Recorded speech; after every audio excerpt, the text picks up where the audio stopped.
I am Marwan Cameron, and this is The Conduit.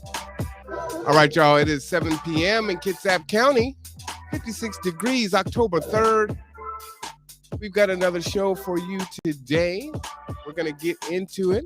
It's going to be a continuation of yesterday's show. Got a lot to talk about. It's been a long day for sure,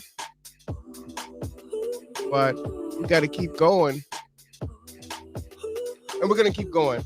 So we look forward to it. We're going to have two guests on tonight, Okoye Vargas and, well, now Pastor Ellington will be coming and joining us also. And we're going to continue to talk about the article that came out in the Kitsap Sun. But then we also want to be a little introspective this evening and talk about what is it that we can do, right? We need to be solution-oriented. And then we also need to see what it is. How are we going to identify what the issues are in our own community, the responsibility that we need to take, and then what are some of those solutions? What are those action items that we can start to employ and develop and start to execute so that we can move forward, right? And that we're not operating in a space of crisis as, you know, often happens, unfortunately. Let me go ahead and bring on Okoye. How are you doing? Hey everybody, good evening. How are y'all? I think they're doing pretty good. How are you doing? Well, it is now 10 o'clock and the hour over here on the East Coast in Norwich, Connecticut. And today was a pretty lovely day. And so I'm thankful and grateful for having time to be here and spending with my loved ones. All right. You want to give us an update as to what's going on? As you've been kind of sharing with folks, you know, over the last few weeks.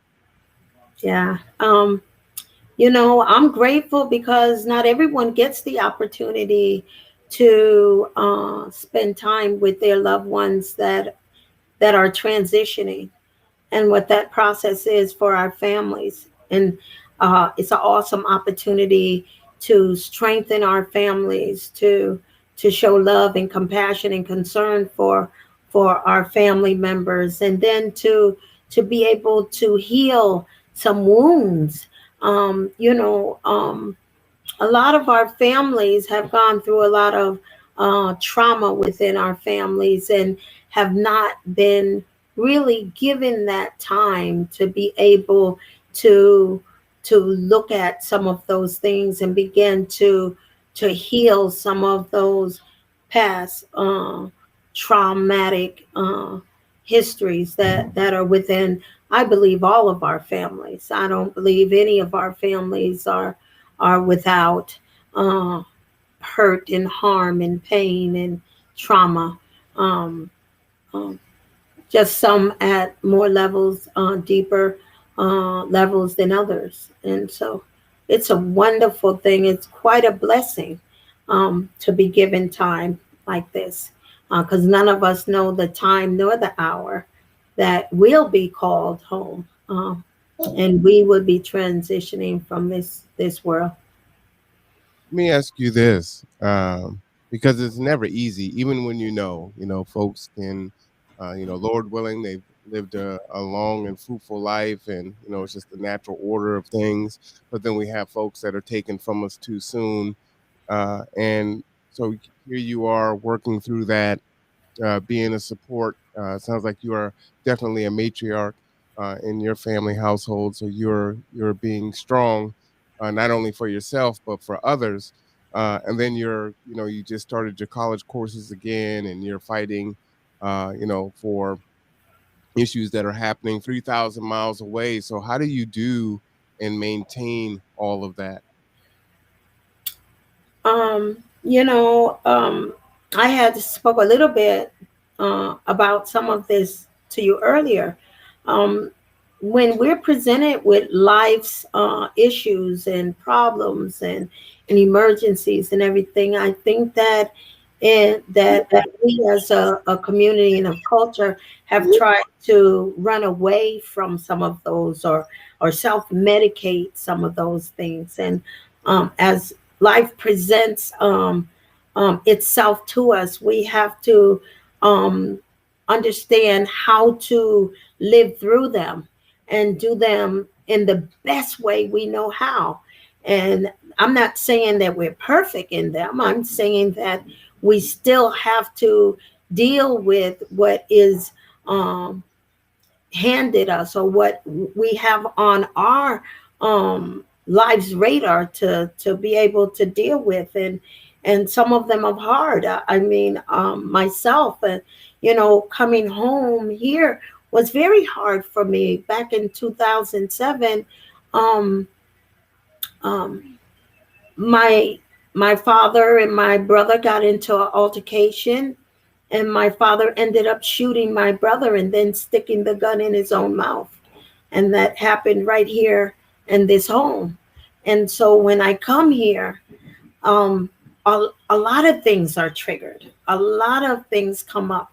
A lot of things um, that we were not able to address or heal, or any of those things begin to manifest itself. But even in all of the trauma, I still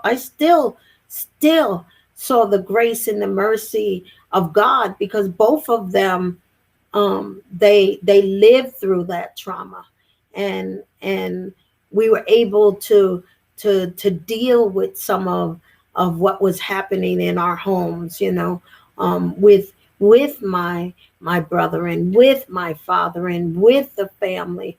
And we had to just live through much of that hardship. And and so when you ask me, how do I uh, be able to deal with what's happening here, with my mom, and with the family, and then trying to deal with issues that are dealing over there. I just ask for grace and mercy for today. I don't even really think about tomorrow. I can tell you that. I don't put tomorrow too much on my plate. I wake up in the morning very thankful for the day and the time that God has given me. And then I say, what is it, Lord, that I must face for today?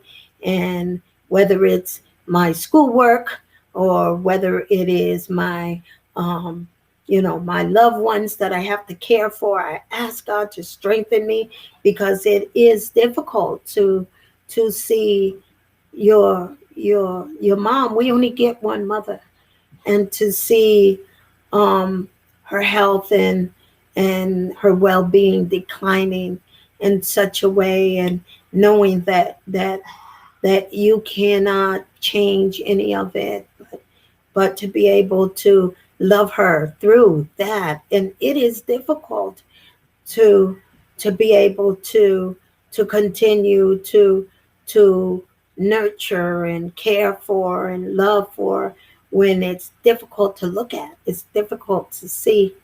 um, this is something that I think many of us run away from. We put our loved ones in homes and hospitals and things, but there's something about us caring for the one that cared for us, that brought us into this world, to be able to see them through their transition, and to be there and comfort them and love them, and they're not alone. And even though it's hard, we're teaching our babies here. We're teaching her great grandchildren, her great grandson, and her great granddaughters, and her grands, and her great grands that are here, how to love grandma and care for grandma. They're in there, helping her, washing her up, feeding her, um, changing the beds. And it's a challenge, but we as a family are doing it together. We're doing it together. Yeah.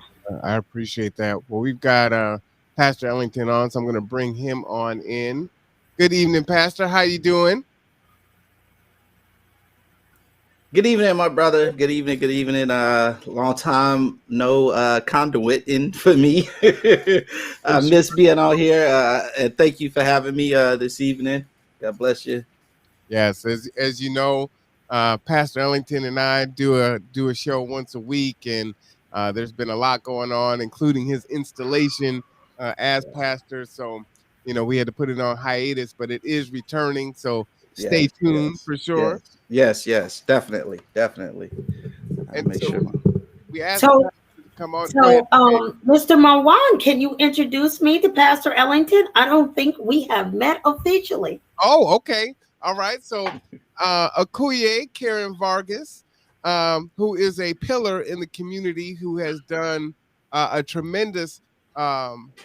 I'm not even going to be able to put words to it, but for decades, a historian of our history Amen. here locally, an elder, a sage that exists in our space, that if you have the opportunity to listen, you can learn so much. And we were speaking about that earlier, about wisdom and honoring our elders and not losing our culture, our history, both our old history and our contemporary history, and she captures so much of that. And then she is also one of our biggest champions as far as social justice issues and equity, and pushing people forward into the spaces of not only healing but also addressing things face on. So that is Okoye Karen Vargas, Amen. and this is formerly Reverend Michael Ellington of New Horizon Baptist Church,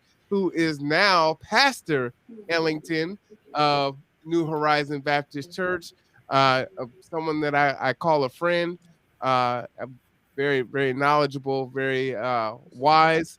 And what I think is powerful about New Horizon, and I say this a lot, they believe in the parts of the Bible where it's about, you know, when when I was hungry, you fed me. When I was naked, you clothed me. And they really take that to heart. And that's why G2 had partnered with New Horizon from the beginning, because they had an outreach program for food. It's the first church that I saw homeless folks inside the church during the service with a hot cup of coffee or a glass of water while the service was going on. And I'm like, there's food in the sanctuary? Like, I ain't never seen nothing like that before. It's like, this blaspheme. That's what my dad would say. And then, but that's what it is, right? Come as you are. New Horizon really embraces that. So I have a lot of respect for that. Christina Rourke says, hey, Pastor. And so that is Pastor Ellington. Yes, good to introduce you to each other. Yes, Sister Akaya. I'm sorry. Say it one more time. Okoye. Okoye. Sister Okoye. Say Cool. yay. Yay. Akuye. Akuye. It is a blessing and an honor to meet you. I know we've been on a show once before, but we were never formally introduced. I look forward to meeting with you in person, and hopefully seeing whatever it is I can do to be assistance in your endeavors here in the community. We're so proud of you, and we're so proud to meet you as well. And we are praying and interceding for the ministry, that it would continue to grow and it would continue to impact our community, to transform lives, and that souls would be saved. That's what we're praying for you, and continually to keep the ministry covered in prayer. Thank you. Yes, prayers is so important. And I was telling people that today, of all the things that we need prayer, as far as my congregation. Yes, continue to pray for us. So thank you. That's wonderful to hear. Well, Rev, I think you're going to really enjoy our conversation this evening after we get past the questions, because it is probably going to be a continuation of part of your sermon. So I'm going to go ahead and get right into it.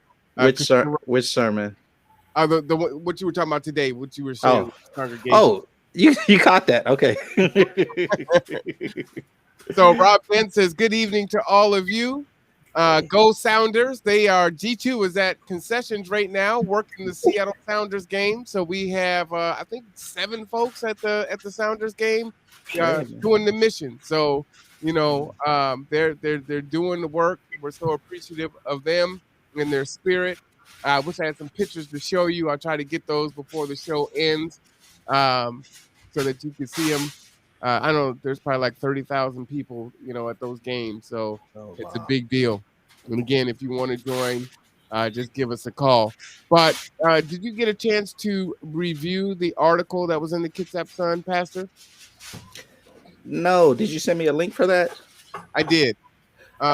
No, I totally missed that part. I read the email and the 3 questions, but I didn't see maybe I missed that part. So here's what I'll do. I'm gonna send you the article now, and what I'm gonna have Okoye do is we're gonna shift the conversation. Okay. And Okoye, I'm gonna have you speak to the issue that we talked about, and then we'll circle back to Pastor, and then he can give his reflections, and then we'll move on from there. Yeah. Yes.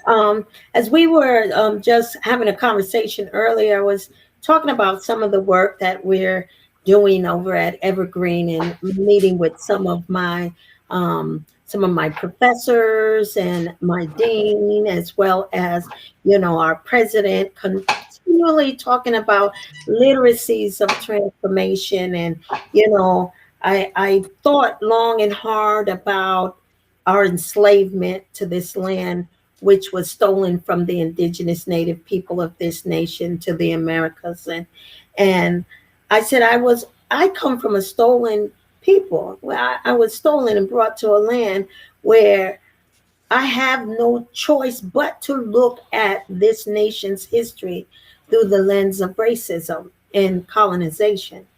Racism is institutionalized. It is embedded in our history, our legal system, our practice, our policies, our laws, our institutions, and we must acknowledge its continued crippling, oppressive impacts that perpetuate the caste system of inequality.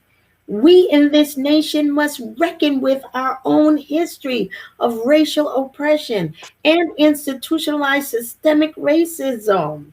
From the time in which this land was stolen, we've covered it up, we've ignored it, we've erased it.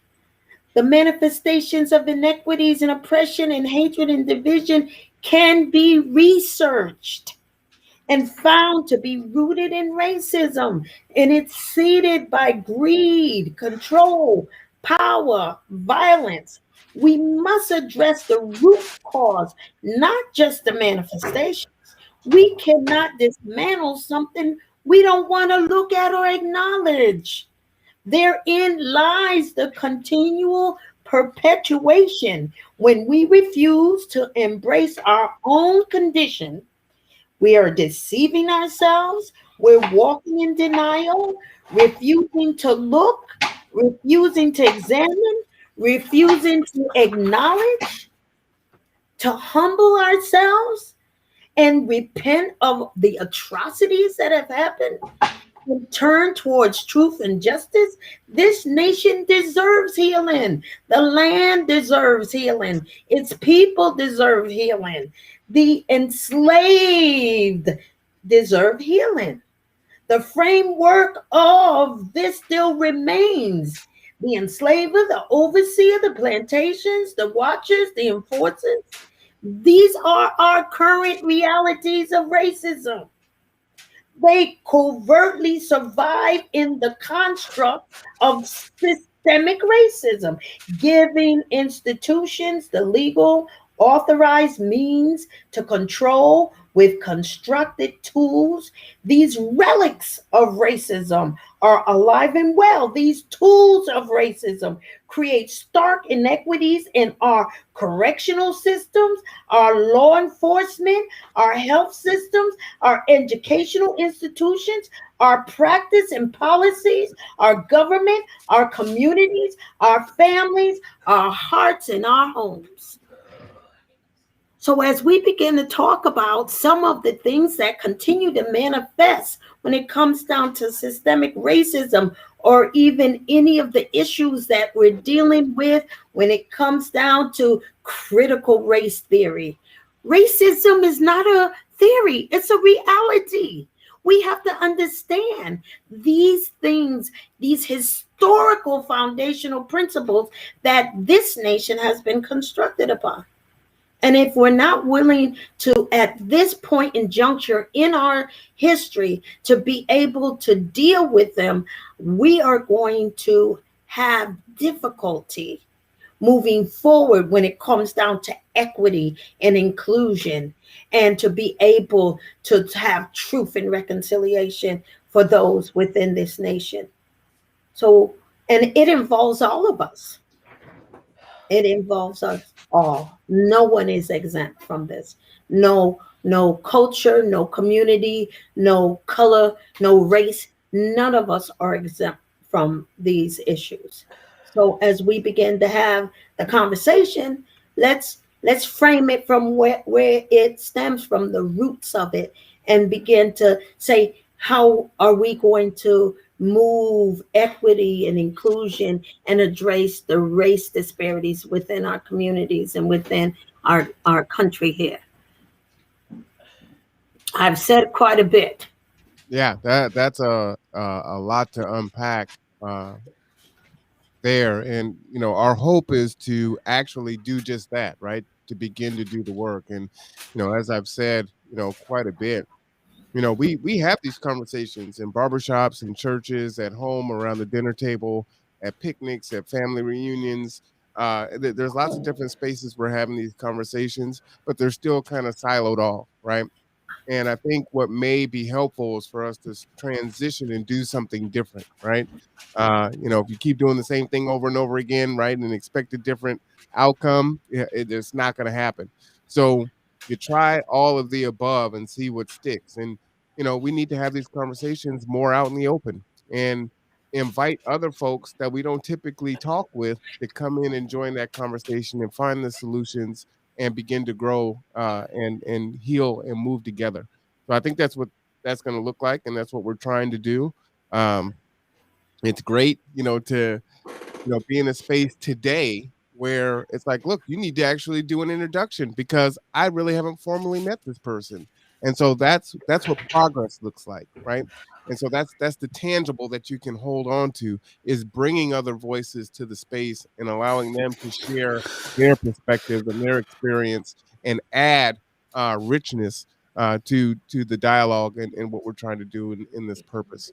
Yeah, that's the only way that this is going to work, is if we come together. But we got to figure out how to get over these hurdles that have been put into our place, in our space for decades, for hundreds of years. But then also saying, hey, when are we gonna release the yokes that we have control over, right? Sometimes we get comfortable with those chains, and it's like, I'm gonna just hold on to this because it's comfortable and I know what this is like.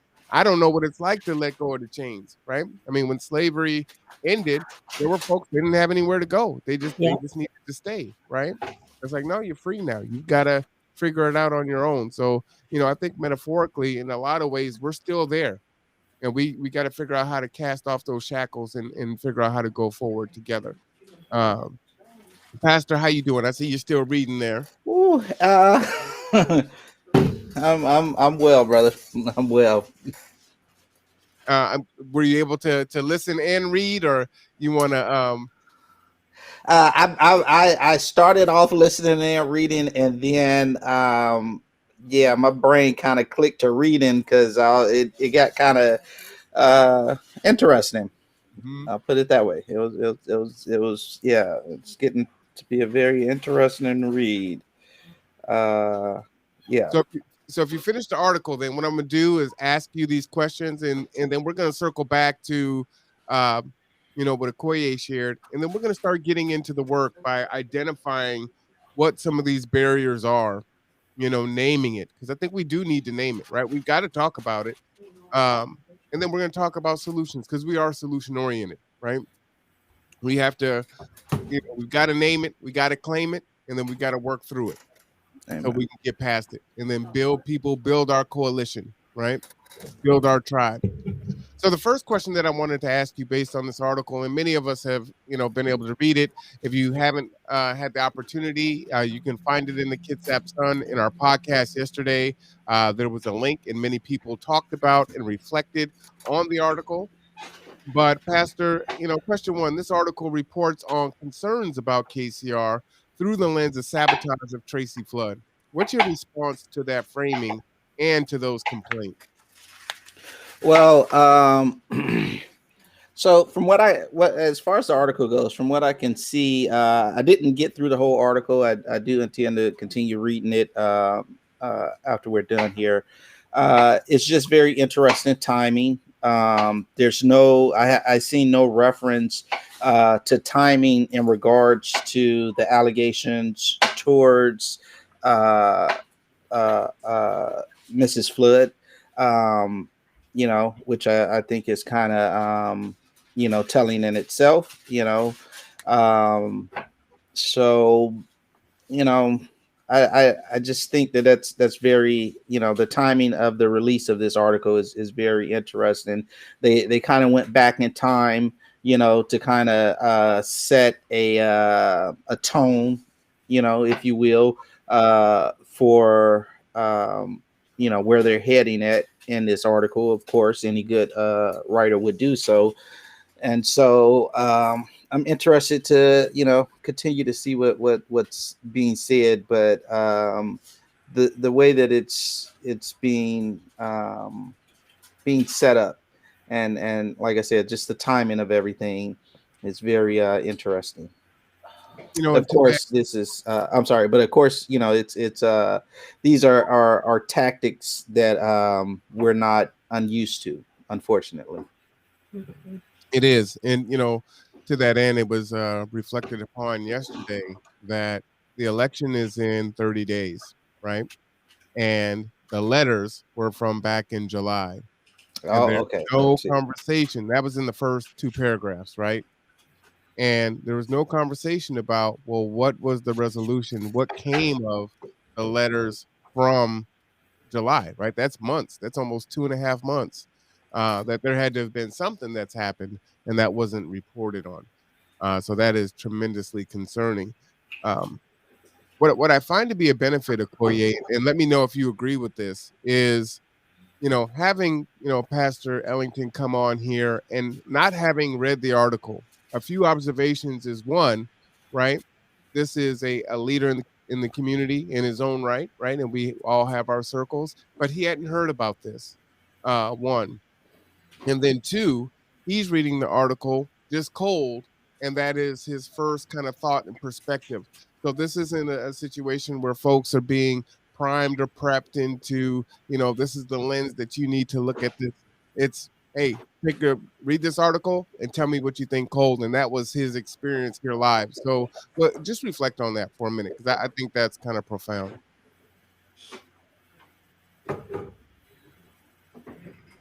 Were you asking me that, or Okoye?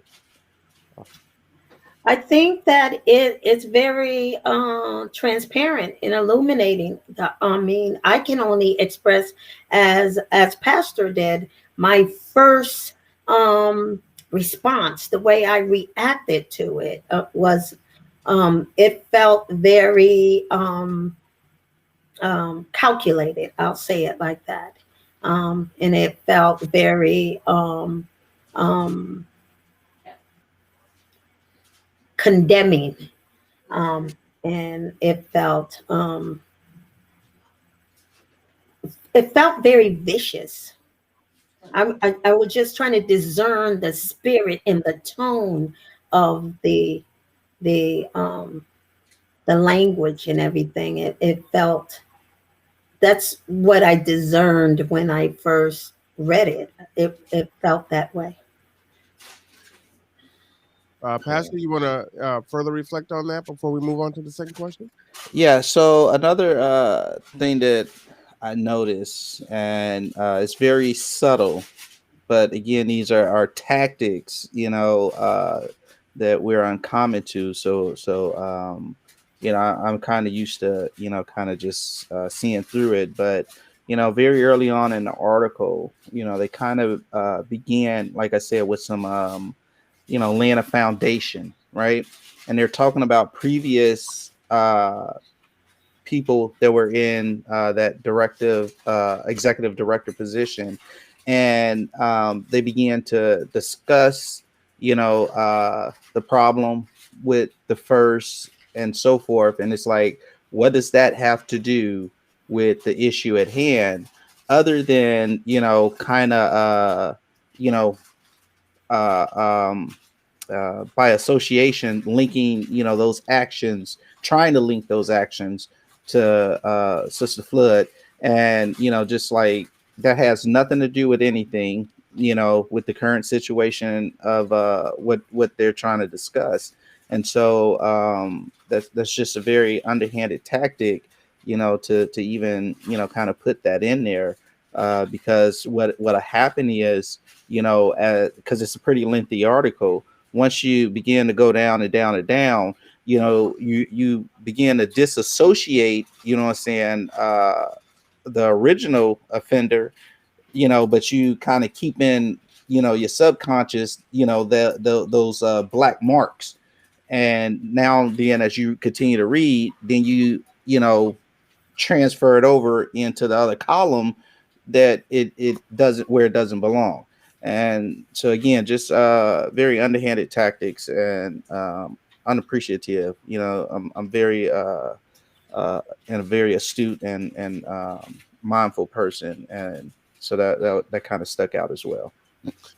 And just to quote some pieces of the article here, I'll go ahead and put that in the chat, because you were reflecting on this, and it's good to have multiple folks kind of weigh in, because the things that Pastor's talking about this evening weren't really brought up yesterday. I mean, there's some overlap, but there's new observation, right? So in the article, it says, first David Wonderland was fired in June of 2018 when the agency leadership discovered he was already on the payroll as an executive director of another nonprofit in Vancouver, secretly holding the two positions simultaneously. Wonderland's replacement, Jeff Levy, lasted longer than Wonderland, but left after about 1 year on the job when it ousted Levy in November. The agency said only that both KCR and Mr. Levy realized the relationship was not a fit. Well, how can they both feel that way if he was ousted? So either he was ousted and he was put out, or they both decided he wasn't a fit, right? Mm-hmm.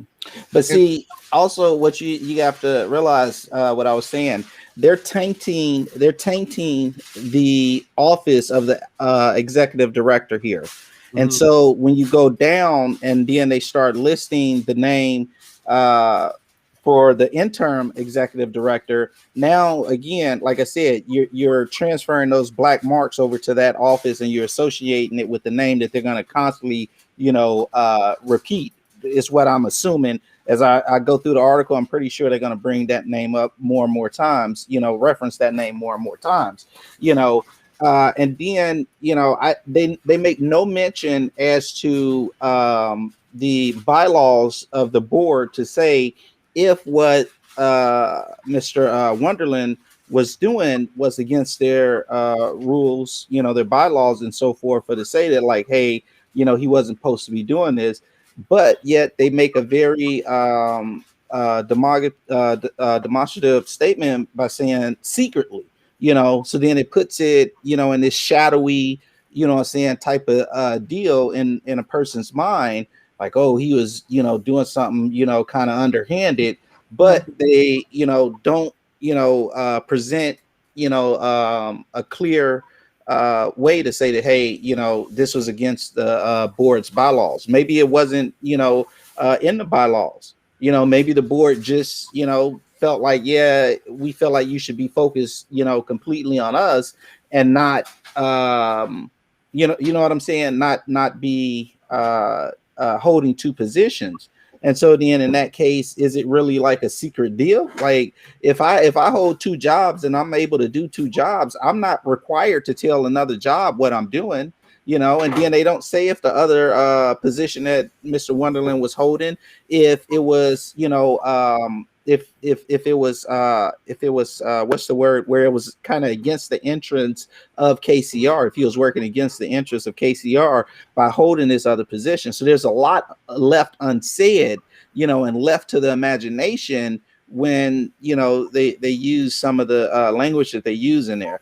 And so this author, let me look at that, Pastor, is this. Oh, I'm sorry. Go ahead. I don't mean to.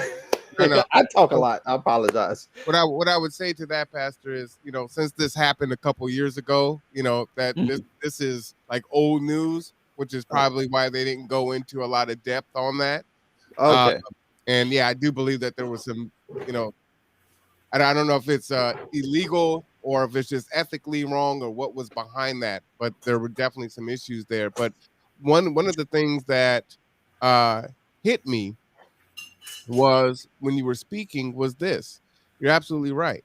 So in July, they had, these allegations that it can't come out, right? And I believe the article talks about, she didn't want to speak, but she couldn't speak, right? But as far as I understand, I don't think anyone is supposed to speak, right? So then these folks are in breach of doing that. But just like you asked about the bylaws. So if that board is a hiring board, why would they not look at the bylaws to see if she was acting in the interest of KCR and doing everything correctly? They never did that. They just went off of the accusations of folks that were disenfranchised, right? So, that happens to black folks all the time, right? You just levy an allegation, right? We see the Karens, right? You call the police. We know how dangerous that is. When you call the police on a black person, you want a gun to show up. That's what you're asking for.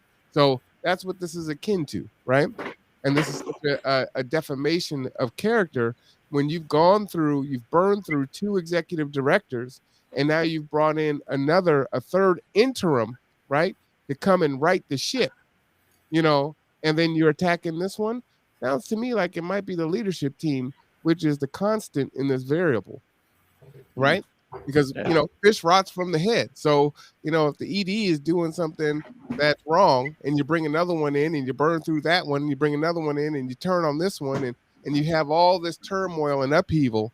And if you get a chance, listen to the podcast yesterday, because we had employees that were talking about their experience with KCR and how they had, horrible treatment. We had clients that were speaking about that. We had other executive directors that had worked in, alongside KCR and talked about the issues that existed. I shared some of my stories as an agency working with, case managing some of my clients and those experiences there. So, this isn't just, a one-off or one situation. This is throughout the organization. And there is a constant that remains, which is the leadership, right? There's been a lot of change at the top, but there's this constant variable that has been sitting there. Is there anything you wanted to build on, Okoye? You kind of were giving me the indication you want to jump in there.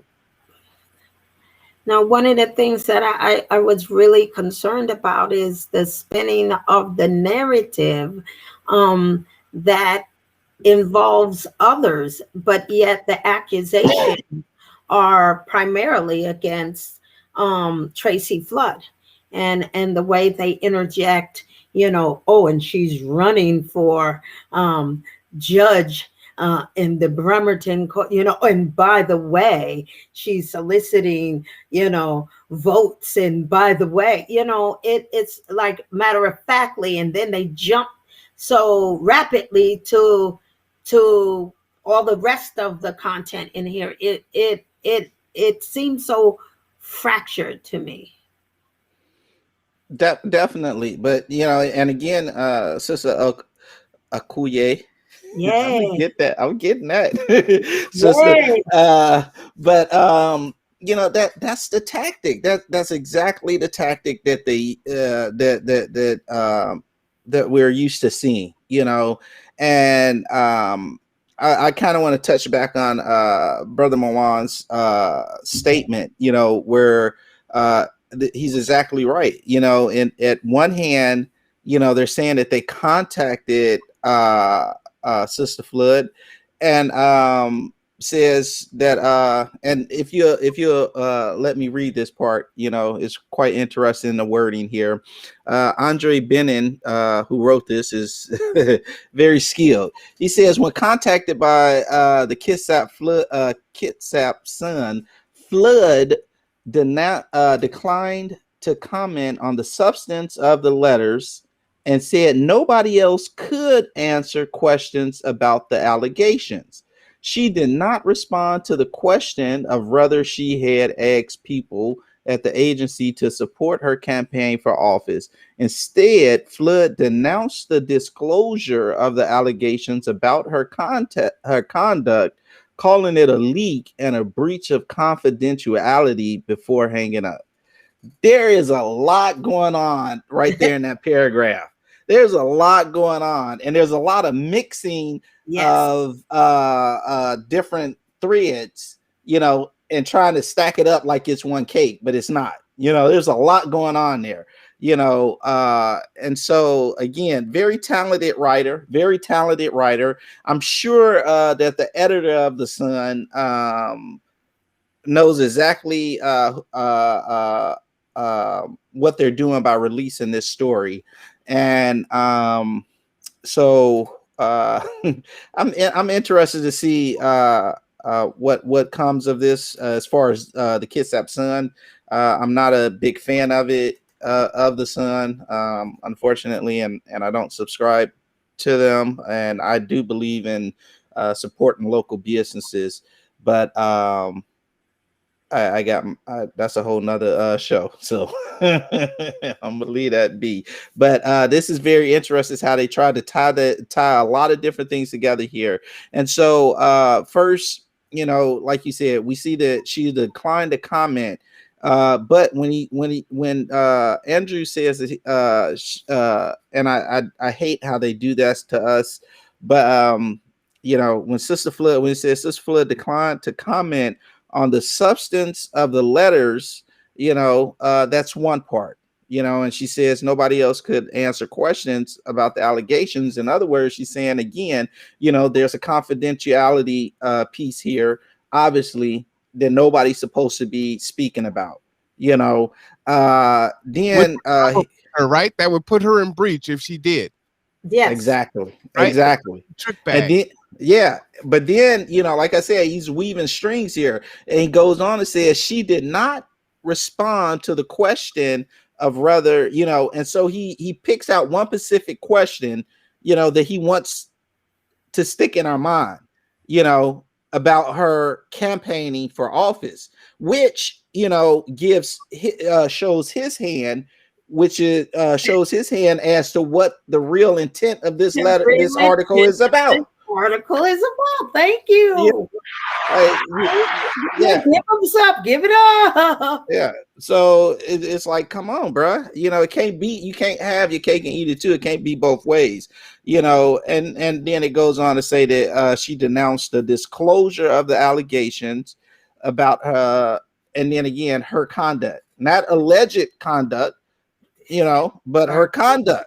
That's what I say. I'm interested, and I know, I love that you brought her on, and I didn't know that she was a fellow Chicagoan, but I know my sister can handle herself. I ain't even worried. I found out she's from Chicago. I'm like, oh yeah, I ain't worried about this right here. So I know she gonna eat this up, and I'm gonna get me a bag of popcorn. That's all I'm That's the thing that makes it so pernicious, right? And we know this is politics everywhere. But at the same time, for us, we have to work twice as hard for half as much, right? Mm-hmm. And we hold, when I say we hold our veterans in high esteem, right? But I guess it just depends on what veteran you're talking about, because now it's free to, you know, um, openly destroy someone's campaign, a month out without doing the research and following up and looking at the bylaws and seeing was there some wrongdoing there, and also taking information that you shouldn't have and go ahead and running with it anyway, right? And then when she denounces it, because that's interesting language, right? She denounced the allegations and the information because you're not supposed to talk about it, right? Because that would put her in breach. So I can't even talk about the fact that they weren't supposed to do what they did, right? So I'm towing the line all the way down, right? Not only, and I'm still holding the interest as the board president of KCR in high esteem. I'm still protecting the organization. Yes. That's trying to destroy me. Now, ain't that something? Yeah. But that's why I say it from the beginning, bro. These are tactics, unfortunately, that we're not unused to seeing. These aren't foreign tactics to us. We've seen these done time and time again. And so again, it just shows how important, extremely important, this position is. One, how important it is, and then it shows just and I pray that the community is watching, but it shows just how important these down ballot races are. And unfortunately we get excited about the president and we get out and vote as we should for presidents, but these are the most important elections that we can sign our name on, because this is going to affect everyday life. This is so important. This is crucial, and I like I say, I pray the community is watching, especially our younger community, and we all get out and vote. And I'm gonna say it right now. I pray we all get out and vote and support Sister Flood, and get her that seat on the bench. I feel like she'd do an excellent job. When you brought her on and she spoke to her campaign and her vision, for her that seat. I think she would do a excellent job in the community, and we need that type of representation in that place, in that space. So that's what I'm going to say to that. Questions, right? Those questions. There was some a critique that the Black community wanted answers for. And she composed herself quite well. I look forward to what God's going to do with her in this community. We know that and I'll put it in terms of this. We know Pharaoh is, he didn't realize he didn't let open the gate, and he chasing now, but he gonna get trapped in the middle of the Red Sea, and so y'all know the story. I ain't gonna preach to you. So, before we move on to the second question, it really is important that shouldn't go understated, right? Down ballot voting is important. Understanding who is running is important. Being involved, being educated. We hope to bring more information and share information out so you can make an informed decision on, how to use your vote if you choose to vote. And that is tremendously important. Go ahead there, Pastor. I just want to say this. I know there are a lot of qualified, melanated individuals in this community. And I pray that more of them begin to step up into running for some of these offices, namely one that after Sister Flood gets put into place, one is definitely the sheriff of Kitsap County. I would like to see somebody run for that we can get behind, as well as some of these mirror positions around the county. Bremerton, Port Orchard, Paulsbo, county commissioner. There's some very important positions that I feel like we have some qualified individuals that need to run. And I pray that, the community comes out and really backs Sister Flood and shows other individuals that they can do it as well. That's my rant. That's my rave. I don't behave. So go ahead. Well, let's go. We kind of jumped into it a little bit, but what is the language and the narrative that bothers you about this article, Pastor? Well, it's the language and the narrative. So the language is subversive, and it's sublime and just real subtle. It's what they do, that dog whistle. If you don't have keen vision, you're not going to see it. It's camouflaged within the article. That bothers me. The narrative that she's guilty. Before any type of she's just guilty before any type of trial or investigation or anything. Just kind of setting her up as just being the bad person or whatever. Just kind of it's just it's a nasty article. And again, of course, like I said, the timing of it really bothers me. It really bothers me. So yeah, I plan on, like I said, finishing this up, but yeah. And there's a statement that was made here. Let me go ahead and put that up and read it. Eastman wrote that this action placed the agency out of compliance with the conditions for the $300,000 grant, as well as potentially jeopardizing upwards of $7.5 million in grants for Head Start and Energy Assistance Program. And so I would say to that is, again, the leadership team that has been in place, those 9 folks that signed on to this letter, I would say submit to you that these are the ones that put it in jeopardy, right? Because they were in breach when they broke confidentiality and put this information out there, right? That's back in July. That's now just being released right now, right? That, they go on to say further, Eastman wrote, as a board member, you owe a duty to KCR to adhere to the bylaws and put the interest of the KCR above your own, Eastman wrote. It's unclear why you have taken and continue to take inappropriate actions, as I've outlined above, in creating an immense amount of risk for KCR. So, if that's what you believe, then your own actions is what is putting KCR at risk. And you're the one putting the $300,000 at risk. You're the one that's put the $7.5 million at risk. And that leadership team needs to be dismantled immediately. That money probably should be taken away from KCR. It needs to be broken up. We need to shine light in there, right? Again, in yesterday's conversation, we've had numerous complaints from a racial lens on how employees have been treated, how clients have been treated, how Tracy Flood, a woman of color, is being treated, right? So we've got, story after story after story, email after email, and Kitsap Sun's never addressed that. KCR's never addressed that.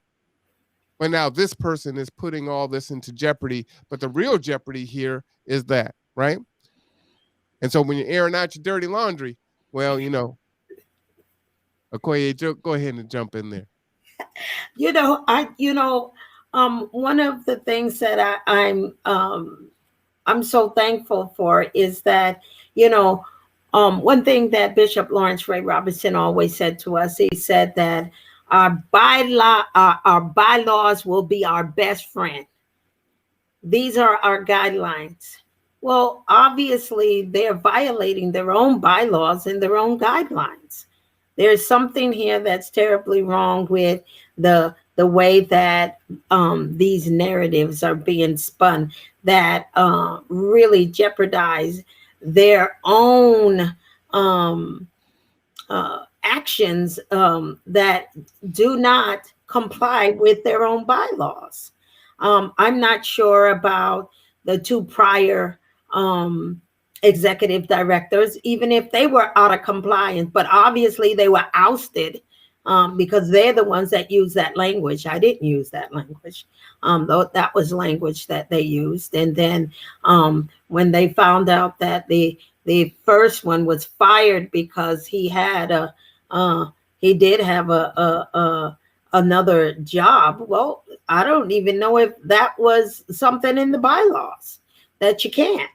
I mean, I know plenty of people that sit on multiple boards in Kitsap County and still serve on multiple boards. Are they all called into action and say they can't sit on that board because they sit on that board? I'm not sure. I'm just inquiring. I'm just asking some of these questions to be clarified, because if there are things that are being violated, then it's not stated in this article by the bylaws or the guidelines. They're just accusations, and that's troubling to me, because if I'm in violation of compliance of something, and then you don't state our bylaws, section 3A states, or you cannot begin to put down facts but make all these accusations, that there are red flags, that those things are alarming. Yeah, absolutely. Absolutely. We definitely need some transparency. And things are going to have to change. It's a lot of money that comes into this county that flows through KCR, and there's a Well, lot of issues. one of the things I would ask, with all of the resources that are coming in, do they have a equity improvement plan for KCR? They serve many diverse community populations. Do their hiring practice indicate? What are some of their own practice, policy, and procedures? They've received multiple resources to serve underserved populations, and yet those have been called into question by those ones that have grievances against them, and so there's a lot that they're saying in the article, and there's a lot that has been said by our community and community members that they're concerned about as well. So where do we go from here? I think it's important that we reflect upon these issues, and that there should be a level of accountability for these types of accusations, as well as being able to validate in public the same way they condemned. Wow. Yep, that's facts right there. So, let's see if they begin to sing, right? And I use this acronym, and that is shaming tactics, insults, need to be right, and guilt.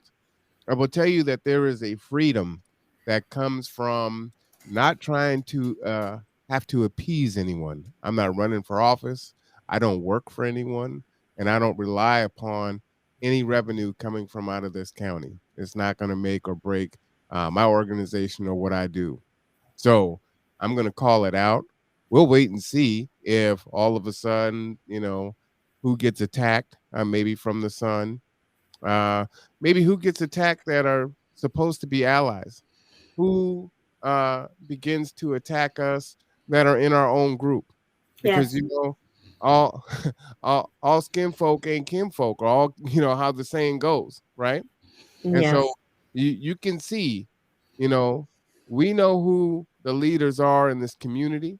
Yeah. We know who has a voice and who champions different things.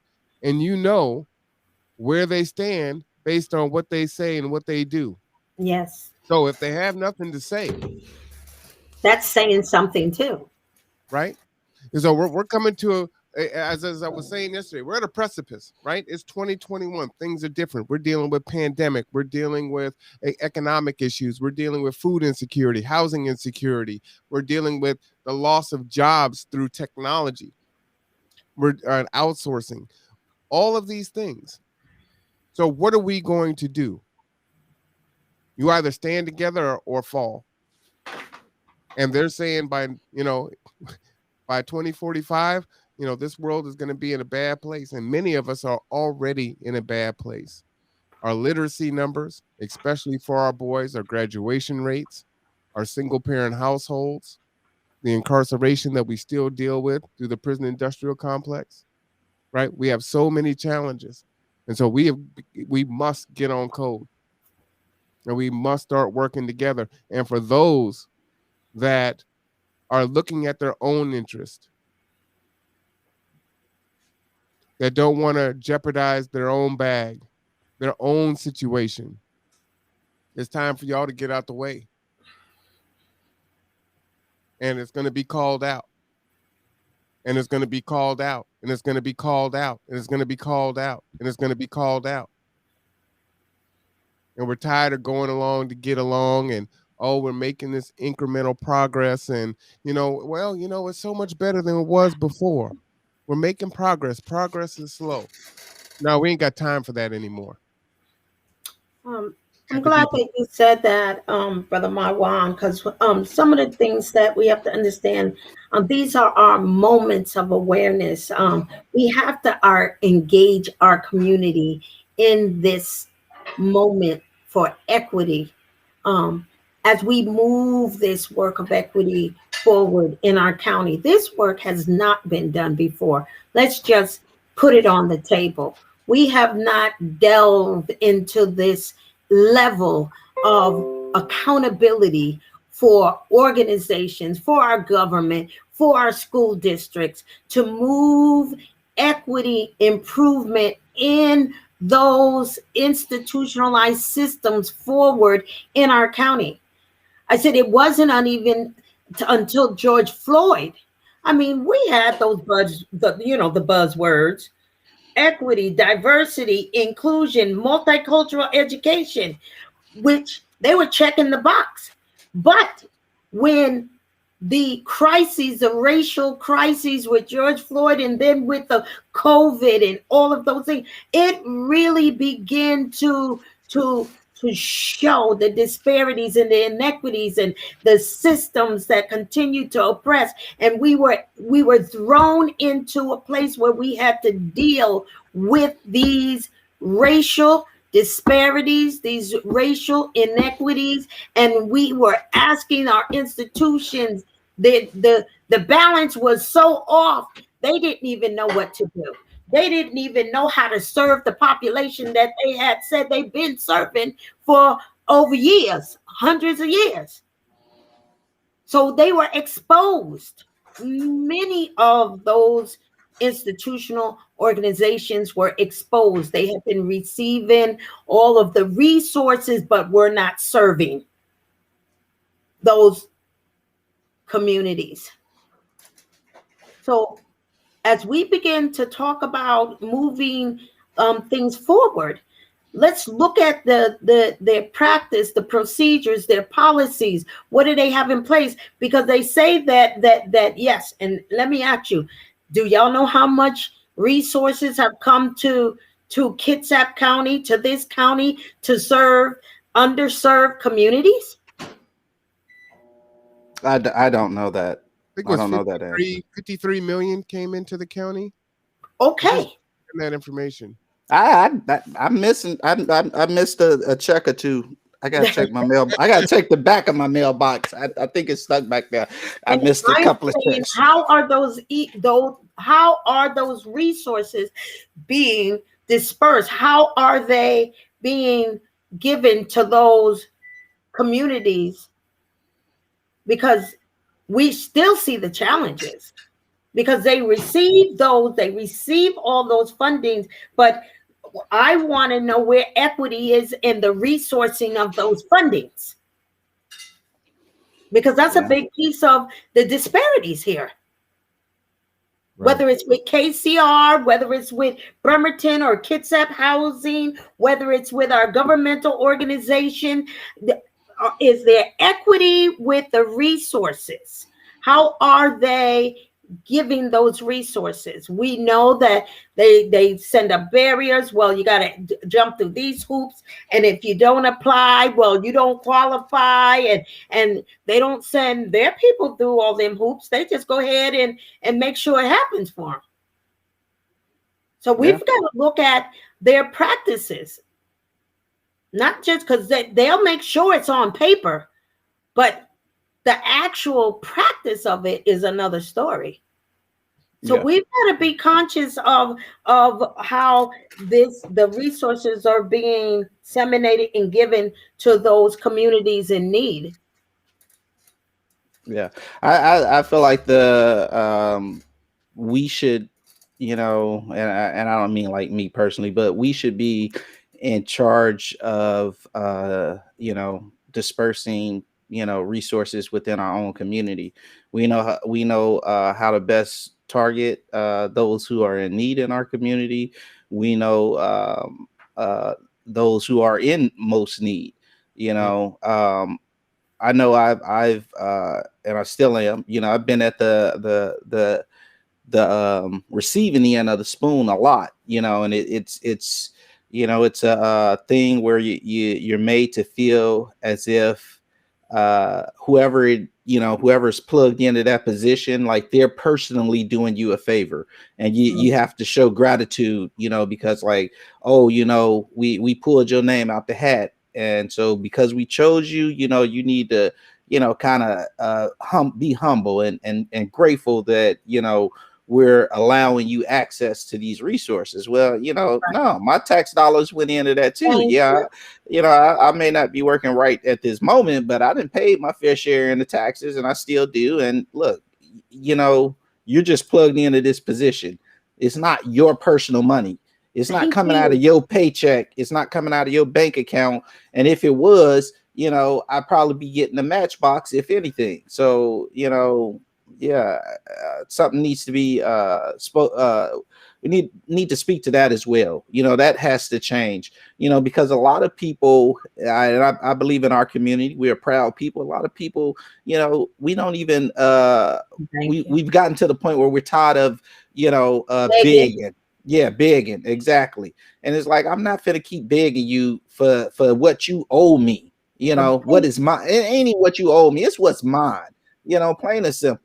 We talk, and I look, I'm like Marwan, look, ain't nobody paying me, so I ain't worried about you, you counseling me. It's fine, whatever. And he'll tell you. But my thing is this, listen, we built this country, and you can say whatever you want to say about it. We built this country, it wouldn't be what it is. Y'all owe us. Well, I ain't even gonna say, look, it's ours. It ain't a matter of owing, y'all got what's ours, plain and simple. So I shouldn't have to, plead and lower myself and humble myself, for to get what's mine. Like, no, I ain't gonna keep doing it. Pastor, I understand what you're saying, because there's not going to be no groveling here. No. Accountability, there's no groveling here. Yeah. No.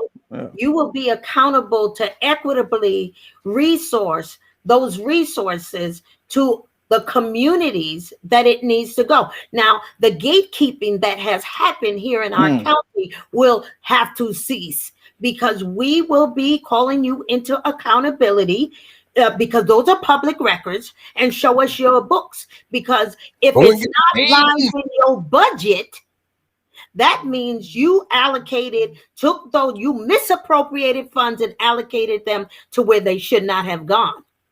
Yeah. So let's just be real. Let's just, no, we know the game. And then you'll say, well, none of you applied, so we had to use it or we losed it, or whatever language you want to use.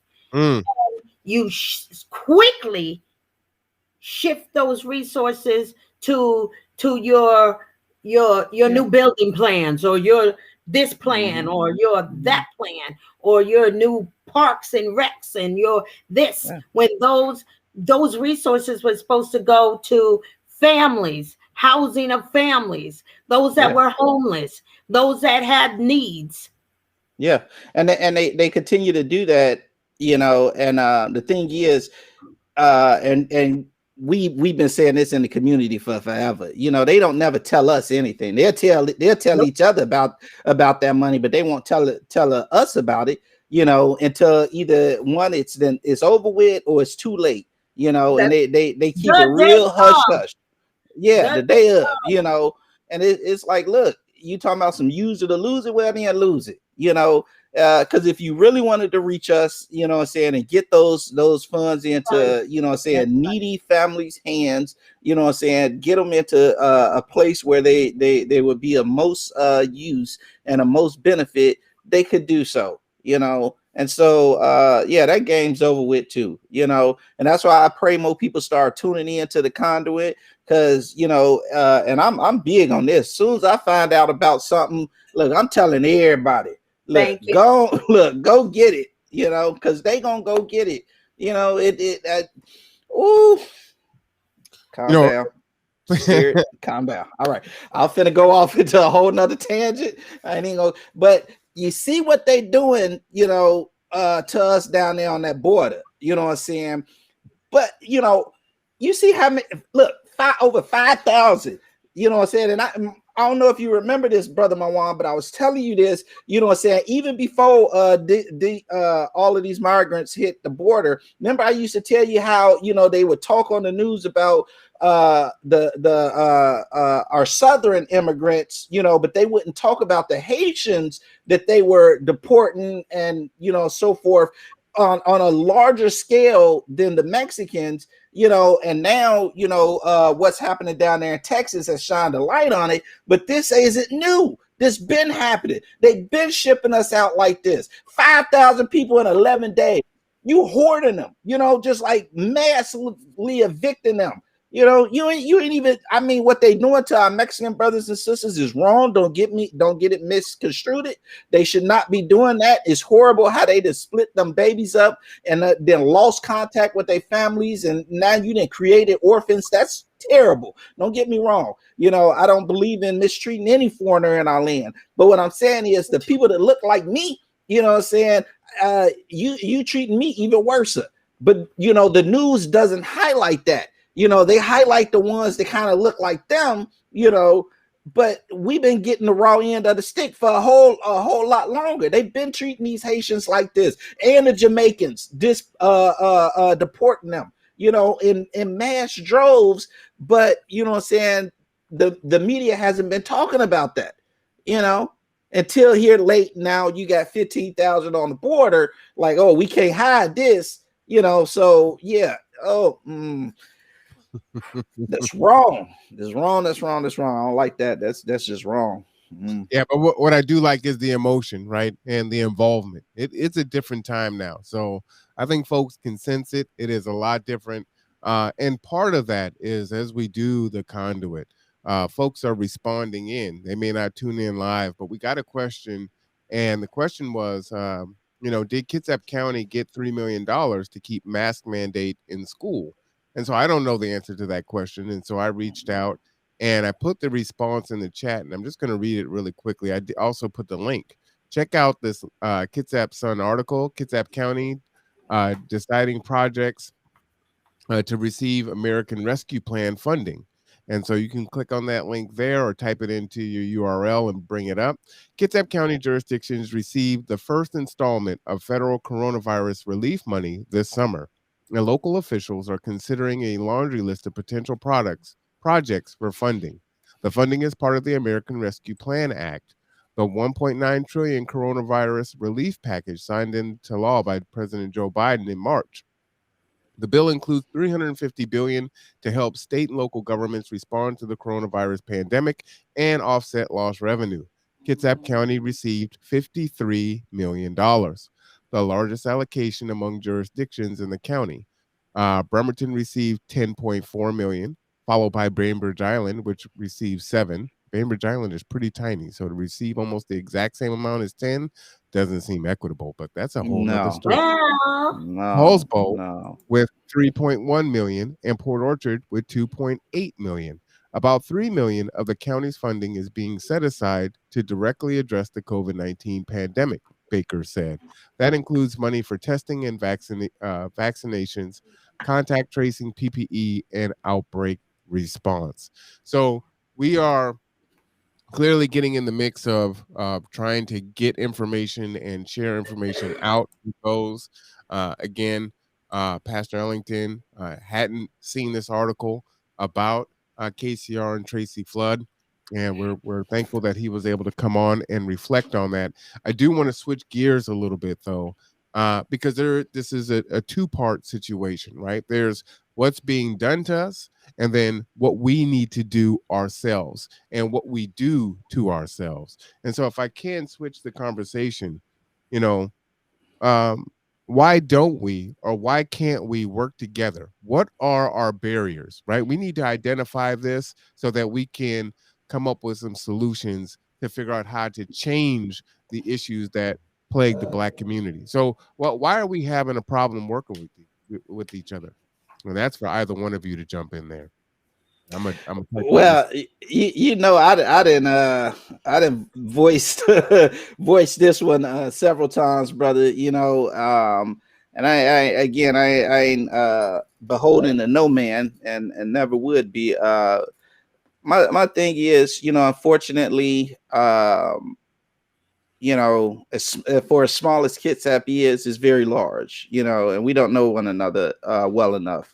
Sister Okoye, I have yet to had the pleasure to meet her in person. I've been in this community for some 20 odd years.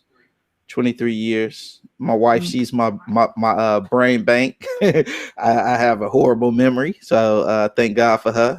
That's my other half. We complement one another. But so that's one of the barriers. Another barrier is classism.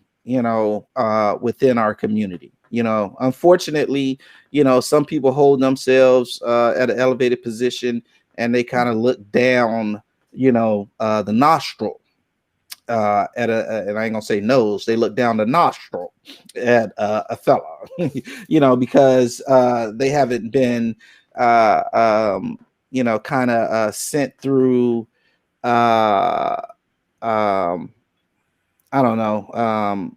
Like what do the fraternities call it or whatever? Like, you go through the little trials or whatever to be proven or whatever, and so, you end up with these gatekeepers, and it's like, oh no, you're not quality. You're not material.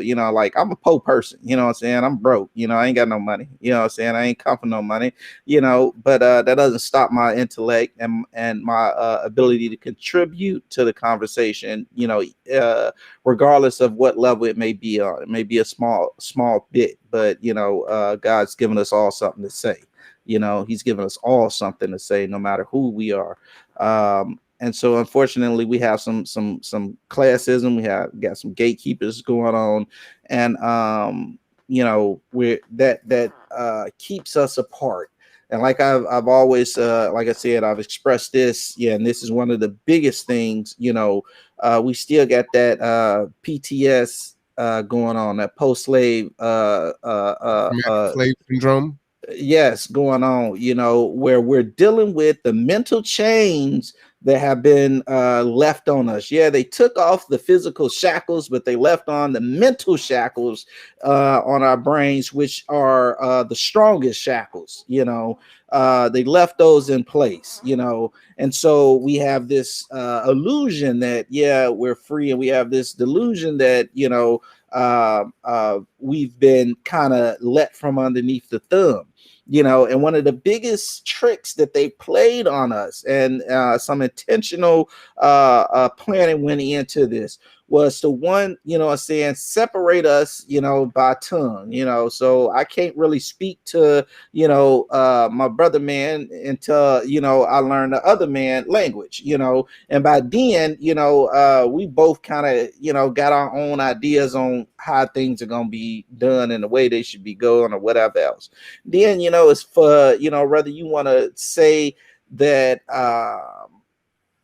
whether it's a legitimate letter or not, you know what I'm saying? You got to deal with the Willie Lynch letter, you know, and the fact that, you know, he said, hey, separate them, you know what I'm saying, by color. You know, separate them by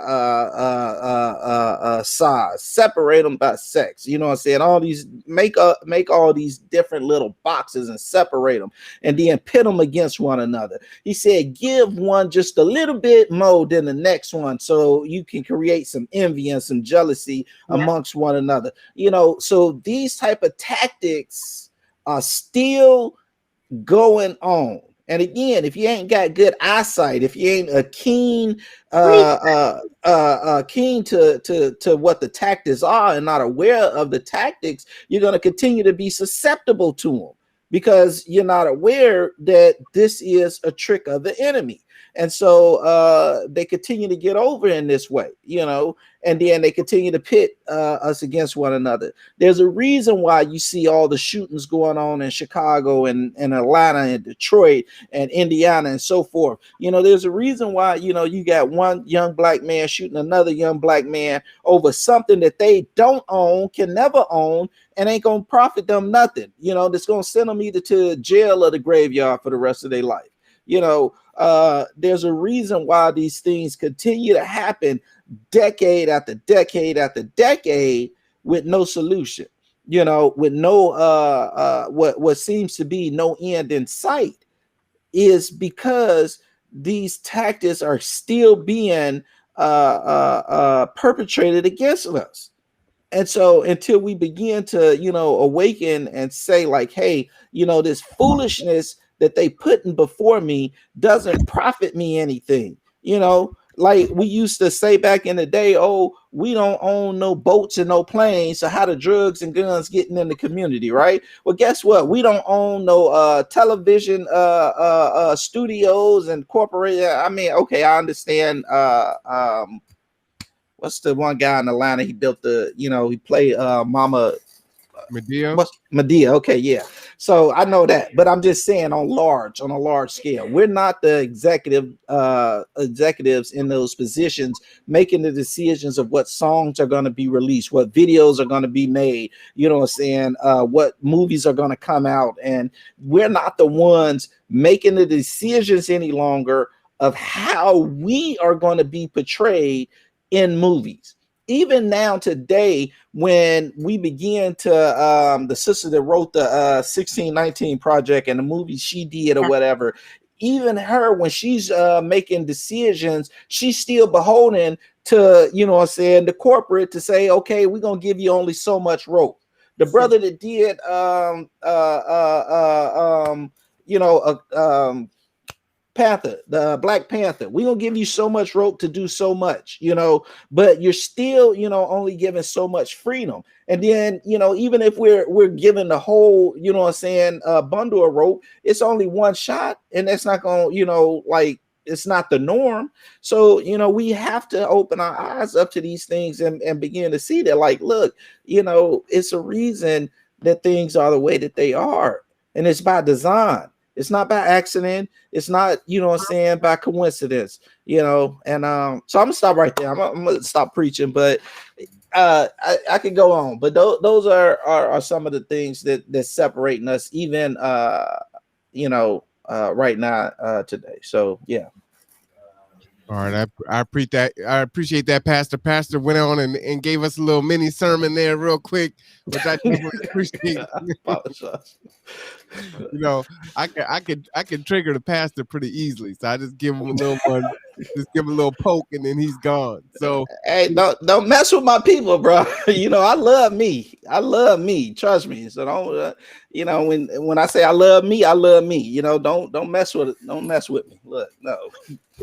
Right. So the question was, why can't or don't we work together? I forgot your number one, but the second one was classism. Number 3 was gatekeepers. Number 4 was PTSS, which is post-traumatic slave syndrome. There's a book by Dr. Joy DeGruy that you can pick up and read about that. And then there's also the Willie Lynch letter, which is pastor's reflection. It's so funny. Okoye and I were talking, and she brought up that letter. So, you can't use that one, Okoye. So you build from number 6. What are some other barriers that we have from working together? And for the audience out there, before you go, Okoye, I did paste the Willie Lynch letter in the chat so you can read it in its entirety. This actually used to sit on my fireplace mantle when I began to wake up and really start seeing the world for what it was, as a motivation for me to continue to become woke. Woke is not a bad thing, folks. It's really what you do with it. So they take these words and they twist it and they make it something bad and evil. And being awake, what that means is you're rubbing the sleep out your eyes, and it could take a while for you to see what the true history is, right? Why are they fighting so hard to have true American history taught and the atrocities and things that have been done, right? So, the victors write the history, and they're going to paint it with rose-colored glasses, and they're going to leave out what they want to leave out, right? But the history is there. We just got to get it out there and start telling the story. So I digress. Go ahead there, Okoye. No digress. This is all good.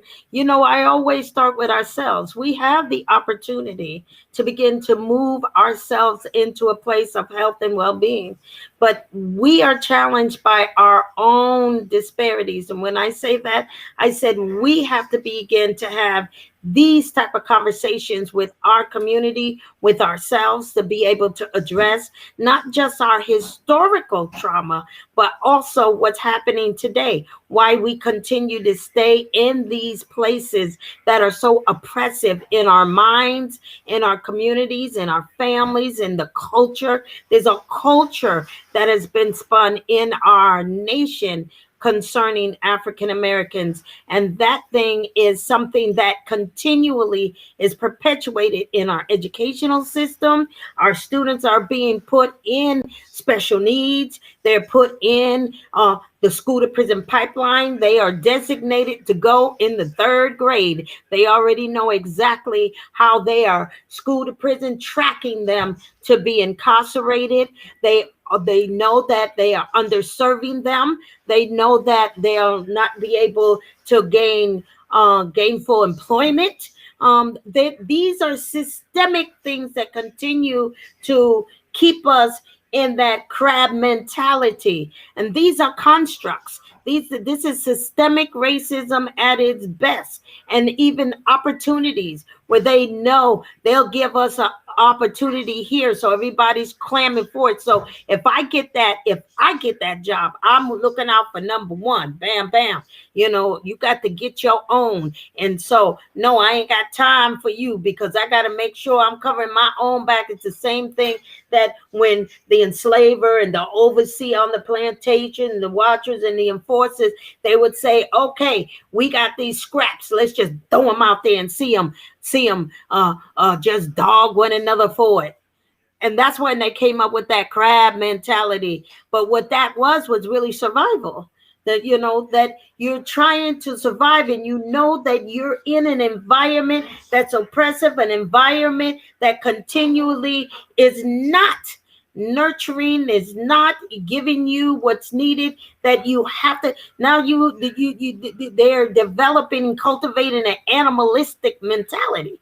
So as we begin to talk about our own healing and our own work, that we have to do our own inner work within our own communities. That's why it's important that we village, that we meet with our elders, that we be able to have healing circles, that we be able to talk about how we're going to move forth our services in a culturally relevant way, strengthening our own African American families, setting up programs. One thing I admire about the Suquamish tribe is when they knew that they had to bring their people to a place of health and well-being, they did programs like the healing of the canoe, that was culturally responsive services that they provided to their families, dealing with drug and alcohol use, dealing with domestic violence, dealing with all of those different things that the system had cause division and destruction in their culture and in their communities and in their nations. And so they understood, they began to understand we have to begin to implement healing for our own nation, healing for our own culture. And so that was the beginning, that was the foundation, putting those stepping stone programs in place that would cultivate, health and well-being. And I can tell you that, yes, that's why that Marvin Williams Center was built, so that we can cultivate community programs that would meet the needs of the underserved population. That's why we labored for that building. That's why Bishop died for that vision.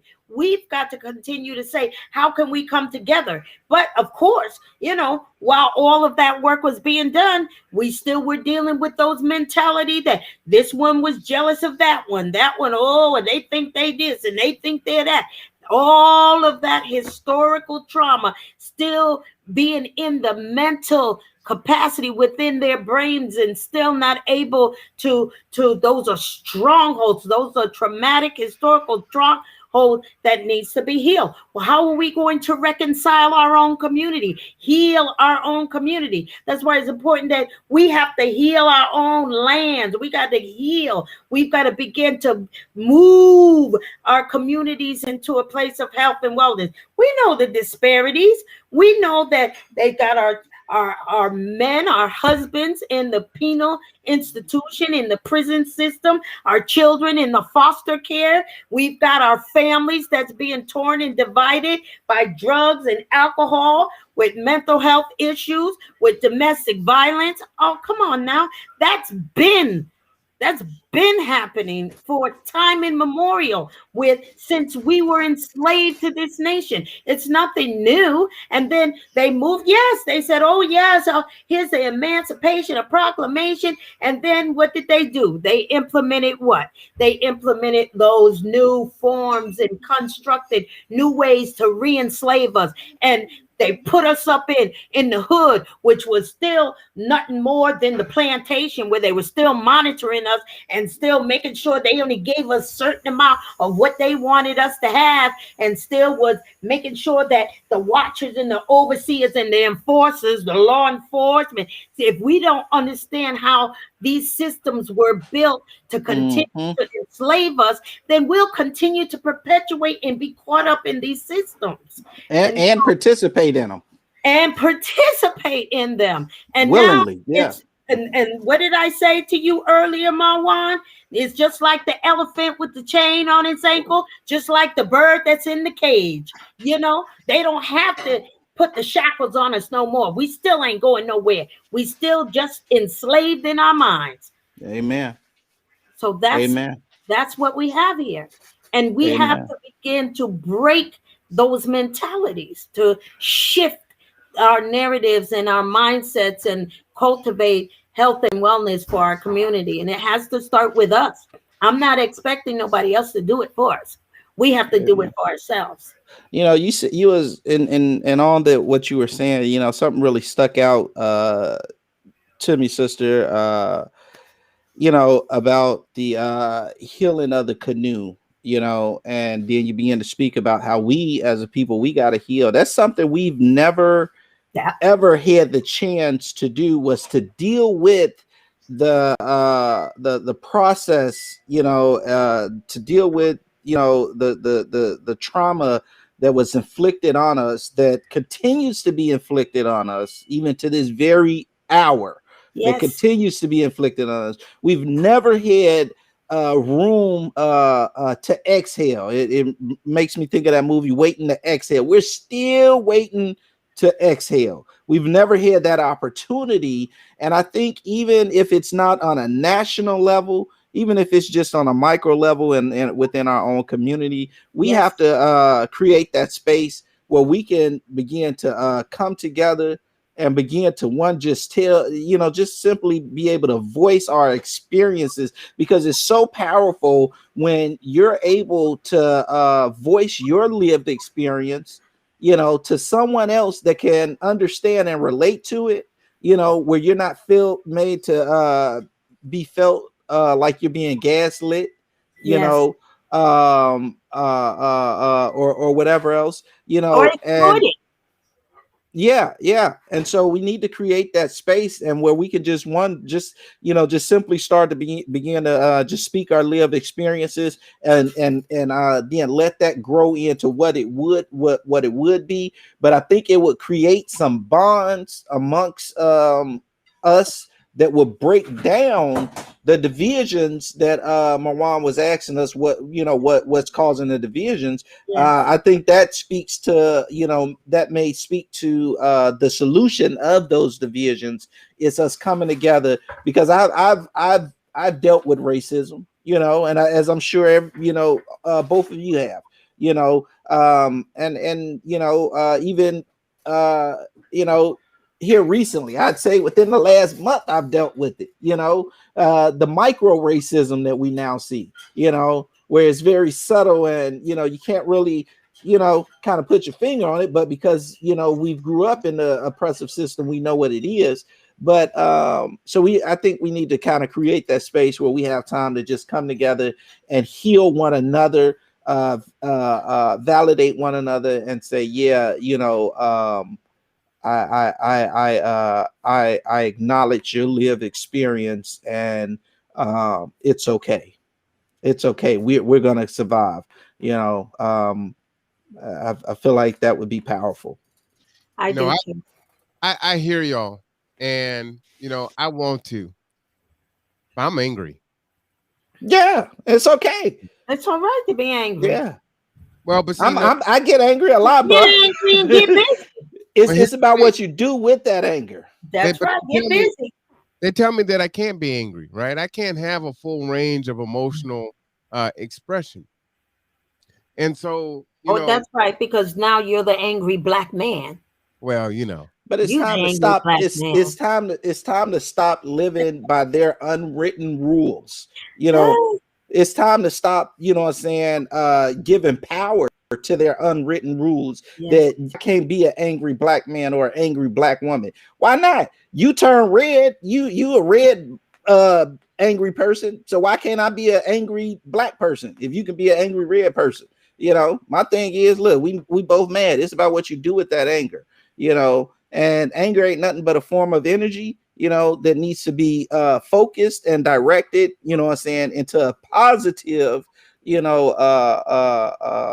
direction. So let me jump in. Let me jump in here. Go ahead. I'm sorry. and get some counsel from the two of you. Okay, I'm gonna be vulnerable. I'm angry. And there was a time when I shared my experience, right? I was a bricklayer, which went to an apprenticeship school to do that. That's like 8 or 9 month program, and I did that. I was living and life was grand until I fell when I destroyed my back, and then I needed to go to college and reinvent myself, right, at 24, which was scary. So I did that, earned a master's degree, and found myself at some point at Olympic College, right? And so now you've got $50,000 in student loan debt. You have to make yourself as non-threatening and dangerous as possible in order for you to ascend to the positions that you ascend to, right? Because if you're that one, if you're the ABM, if you're calling out, things as they happen, it's hard for you to ascend to those spaces, right? And so, I remember as I was growing into those spaces, there were folks, other black people at the college, they were, oh, we thought you were a coon and a sellout and this, that, and the other, because I was a very, hey, how you doing? Everyone, let's have a good day. It's awesome. This and that, right? Well, I'm 6'1", 300 pounds, right? I've got to be as disarming as possible, right? I got to be as charming as possible because, white folks are afraid of me. Black folks are afraid of me. They don't know what's going to happen.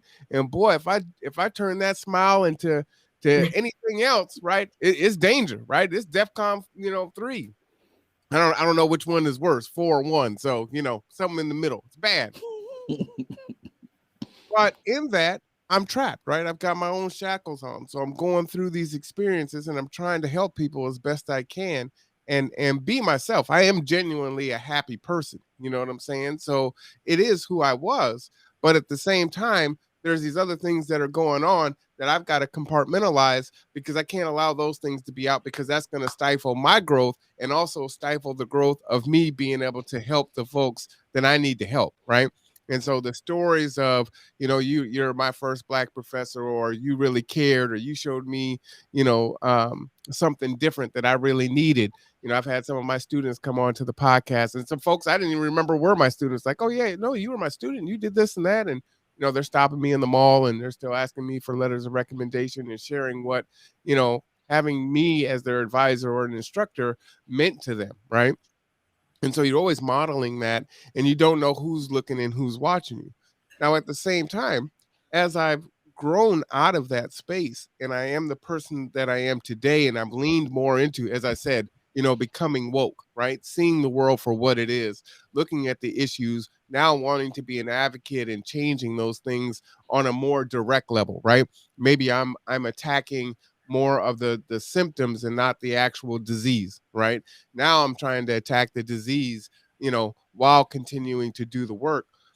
I find myself in a space of, where is everyone, right? When these things happen in the community, these folks that are here, there's a whole lot of them. Where are the Drayton Jacksons? Where are the Dr. Lillians? Where are the Pastor Richmonds? Where are the Harriet Bryants of, the community leaders, that are here, that are powerful, whose voices can change things in a snap of a finger, when that's what we need, right? We need that leadership.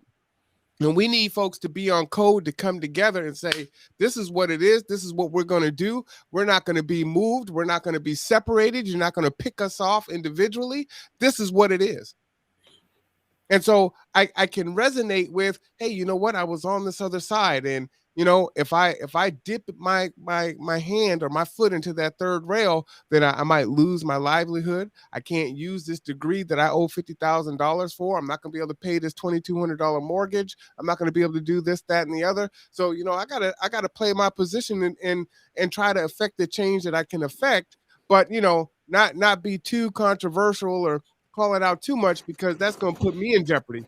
And at the same time, right, I see a whole bunch of folks that don't give a damn about themselves, that don't give a damn about their kids, that don't give a damn about me. I could fall dead in the street and they wouldn't even call 911 for me. So why am I going to martyr myself for folks that don't even care about me, right?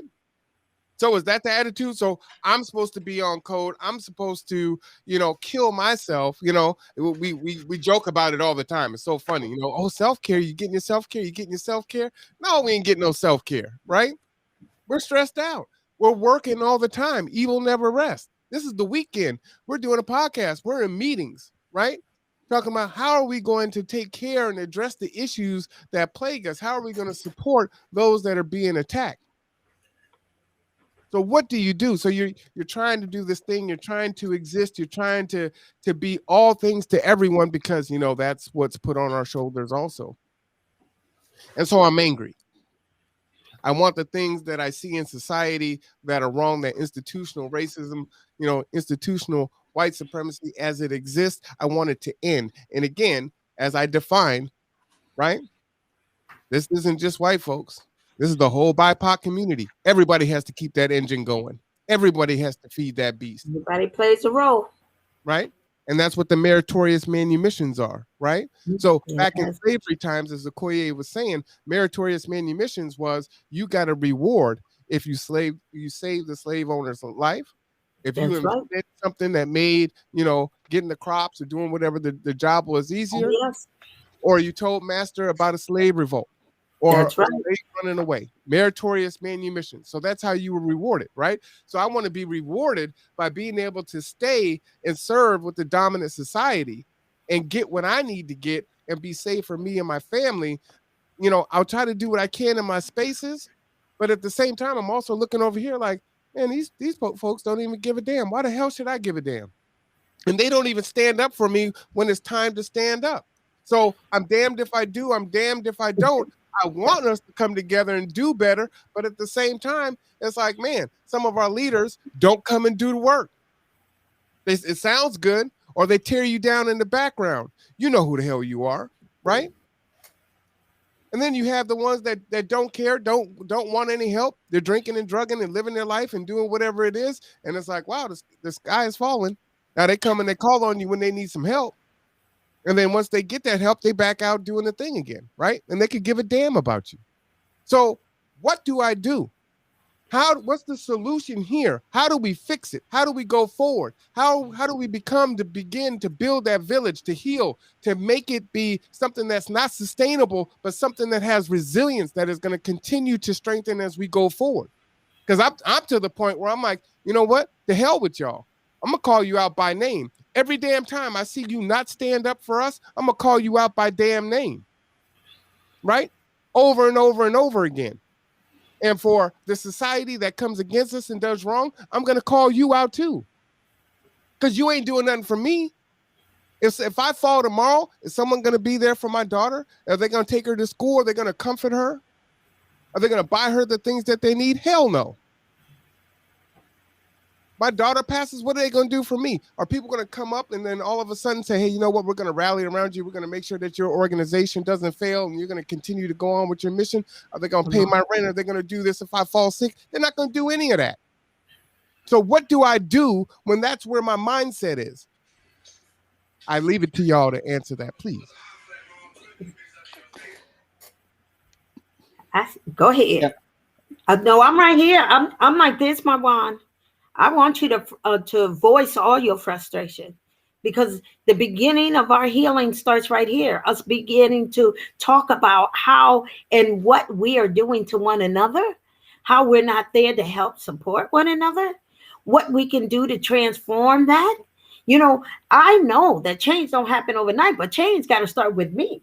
I've got to start with how I am engaging with change and what I'm doing to create an environment and setting a tone for a culture. You know, I can remember, like I said, I can remember when I first got here, and I can remember they dogged the Suquamish tribe, you know, say, oh, they ain't nothing but a bunch of drunk Indians, and this, and this is some foul language was being said. And I was like, why are they talking about them people like that? And child, they ain't this and they ain't that. But when they begin to heal their own community from the inside and out and transform, and it didn't happen overnight. I remember when I first moved there was no casino. There was nothing over there. You know what was there? A couple of tents for bingo. Right across the bridge. Yep.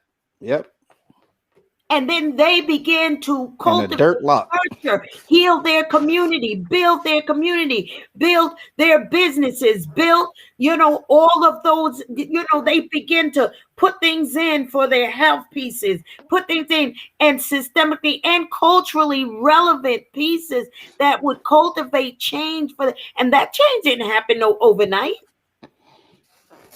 That change started when they were intentional about bringing their people to a place of health and well-being. And that took commitment, that took time, that took determination, that took all of those things. So without the work, without us being intentional to cultivate that, no, it ain't gonna happen. But guess what? It started somewhere. I saw the seeds of it and I said, oh, it can be done. I saw it, the manifestations of change before my eyes, watching, because I was immersed in that community. I used to be over at the Miriam Boucher Early Learning when they were down at the Texaco gas station, when they were just in a little small room.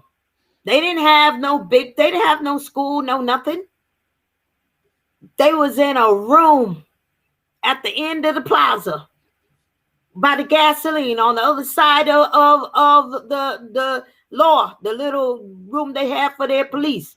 They didn't have, but they grew and they cultivated and they nurtured their community and their families and their children and began to educate and begin to empower them. And that's how the change came. Changing came. They worked with UW. They put in all kinds of programs. We need to be doing the same thing. strengthening our African American families, trying to get programs, put in mental health pieces, put in the domestic violence and the family thing, so that their kids, they work with their family so their kids did not go in that foster care.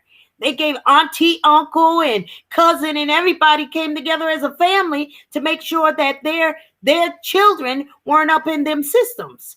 And even when they wanted to visit, they made sure that their visitation was done in a setting, a culturally relevant setting. So they were nurturing and continue to strengthen their family units, even if their fathers or mothers was incarcerated.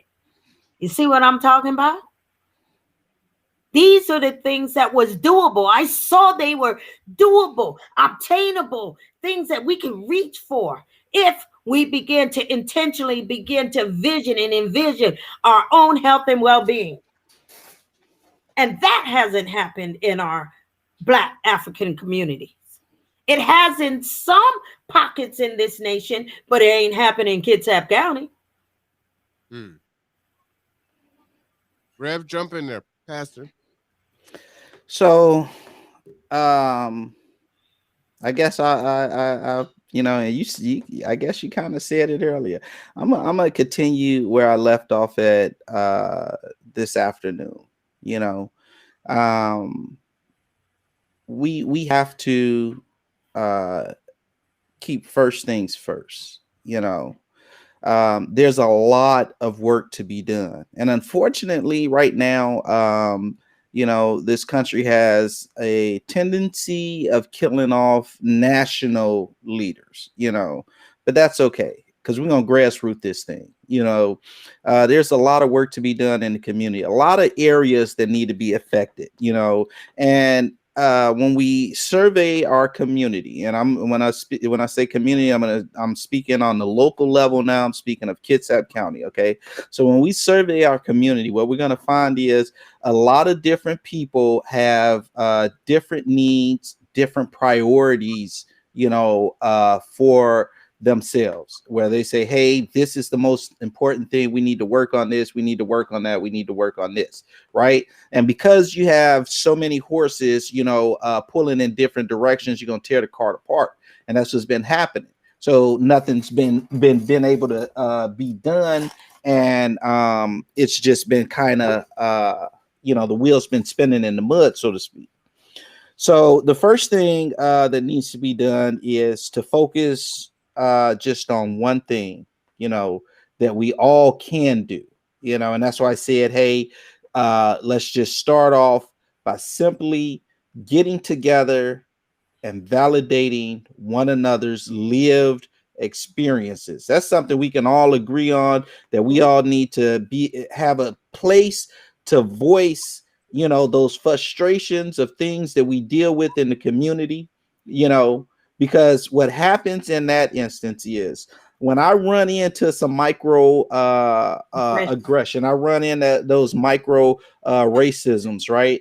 And I bring it to, you know, the table, you know, I bring it to the, I ain't gonna say the table, because we need to break up the table. We need to get rid of the table. You know what I'm saying? Because, you know, you can only fit so many seats around there. We gonna go to the park. We're gonna have a circle, and when I bring it to the circle, all right. And I tell my fellow brothers and sisters, I say, hey, you know, I was in the CVS out in Paulsbo, and, you know, they did X, Y, and Z, and I was feeling like, you know, A, B, and C. You know, what happens is, you know, now we've identified a problem area. You know what I'm saying? Other people in the community, when they go into that same place, they can be on the lookout, and we can begin to affect change, right? And then what's going to happen is it's going to move into, you know, another area to say, hey, you know, we need to address this specific thing because so many of us are constantly running into a problem at, you know, X, Y, and Z. We need to have a purposeful process when we're doing things. You know, we need to move with a purpose, you know what I'm saying, and with conviction and courage, right? And if I had 5 good brothers, you know, that wasn't afraid to risk it all, you know, we could begin to do some things, right? You know, because so many of us have been, you know what I'm saying, conditioned, you know, in the mind to be afraid to release or lose even the opportunity of gaining, we won't risk anything. And we live in a capitalist society, and unfortunately in this society there's no gain without risk, right? We have to risk in order to make meaningful gains. We have to be willing to risk it all. You got to understand, when we came out of chattel slavery, physical chains, we didn't have anything, yet we were able to amass everything as far as the society would say what is valuable. We look at Black Wall Street and what they were able to do, and other such instances, right? And that's because you had people who were determined and willing to risk it all, and they were not, they weren't going to be beholden to anybody in moving forward. And so we have to, get to a point where, we're willing to make some calculated risk. Yes. And moving forward, even in this county, and say, hey, if you try and like our sister right now, Sister Tracy Flood, with what they're doing, we should be rallying behind her, and I ain't got no problem. Going up to KCR and protesting and whatever else, and demanding to be heard, and telling them that no, we're not gonna allow them to bulldoze her. I ain't got no problem with going up to this Kitsap Sun and telling them, listen, we're not going to no longer support, your newspaper.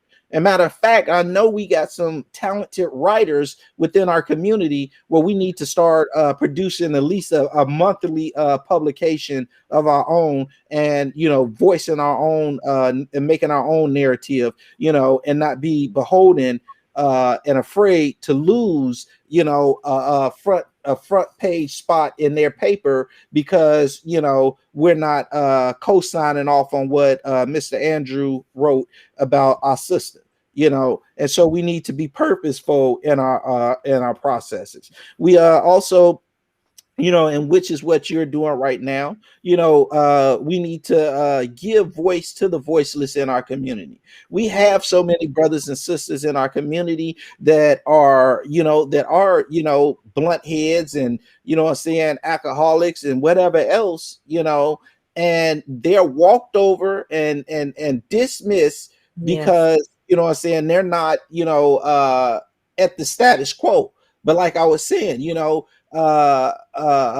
folk looking down their nostrils at them and saying, well, you're not up to snuff, so you have nothing of value to add. Yeah, you have nothing of value to add to what we're doing. No, everybody has something to say. Every voice adds to the decibel of our collective shout.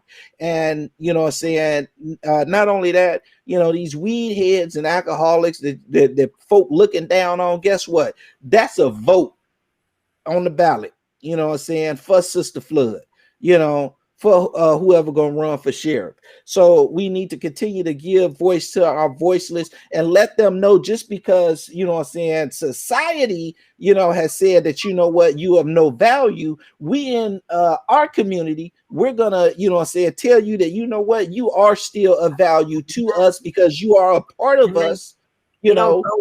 We don't throw our people away. There you go. And so just because your lifestyle is misdirected per se, or you just have another set of values, hey, that does not mean that you cannot add value to what we're doing, and what we're attempting to do, because I'm sure that you're being stepped over and mistreated and oppressed just as next as anybody else. We talk about it all the time about how some folk get up there and start getting that paper, but they forget that when they get pulled over, they just gonna be seen as another N-word. Well, guess what? We all, no matter what level we're at, seen as just another N word. So we want to continue to give voices to our voiceless. As far as these so-called powerful people in our community, we have to understand that power only comes from the people. You know, people are not powerful, you know, just because of their own. It's because of the people that support them, you know. And so anybody and everybody in our community is a source of power, because, you know, all it takes is for us to come together, and we are the power, you know. And whoever we decide to lift up at whatever particular moment, you know, one week, yeah, it could be, you know, brother Bojo, and the next week it could be sister Mojo, you know, or whatever else. That is that voice of power at that moment.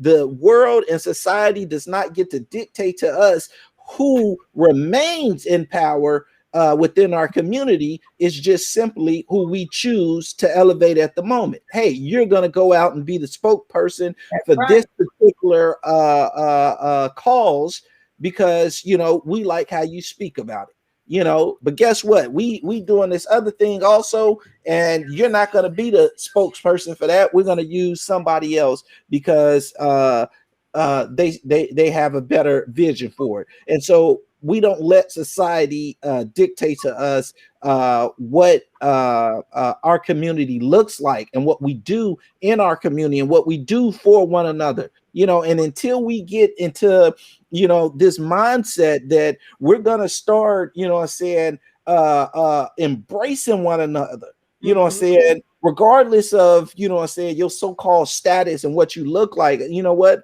I'm gonna value you as much as I value anybody else. You know, I'm gonna esteem you, as the Bible says. I'm gonna esteem you higher than myself. And I don't care who you is. I'm gonna esteem you higher than me. You know, and that's the answer right there. You know, no more non-active leaders, you know, because it's not about non-active leaders. It's about a non-active community. And so we have to, you know, again, you know, and it only takes, the Bible says, where 2 or 3 are gathered in my name, there I am in the midst. And so if 2 or 3 of us get together, all the power in the world that we need is right there, and we can move mountains. We can move mountains. And so it only takes 2 or 3 of us to say, hey, this is what we're going to do. And then we just start telling other people, hey, look, this is what I'm doing. On this day at this time, this is what I'm doing. And you know what? If you want to be a part of it, you're more than welcome. Come on down. But this is what's going on. This is the course. Look, it's okay. The joking and jiving is okay, but it's a time and a place for everything. You know, and at some point, you know what I'm saying, and I look, you know, I'm a jokester. I'd say some offhanded stuff, you know, just be kidding. But, you know, when stuff time to get serious, it's time to get serious, you know. And so we got to create spaces where it's like, hey, we can be serious in this space, and we can, you know what I'm saying, be vulnerable with one another in this space. And, you know what I'm saying, it's not going to be no more shaming. It's not going to be no more looking down the nose, because we're already being shamed and looked down upon by the world. Why are we going to do it to one another? So that's how the change begins. That's where it starts, by 2 or 3 getting together and saying, you know what, we're not going to do X, Y, and Z to one another no more. We're going to start behaving with A, B, and C, you know what I'm saying, toward one another. And I'm going to love on you. And I'm going to love on you. And I'm going to tell you one thing, Dr. King had it right. You know, look, there's no defense against love. You know, the Bible says it's like heaping coals of fire upon your enemy head.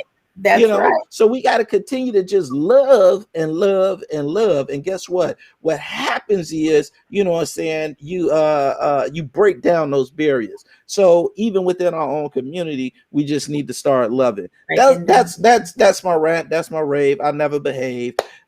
Yeah. So. All right. I appreciate y'all for that.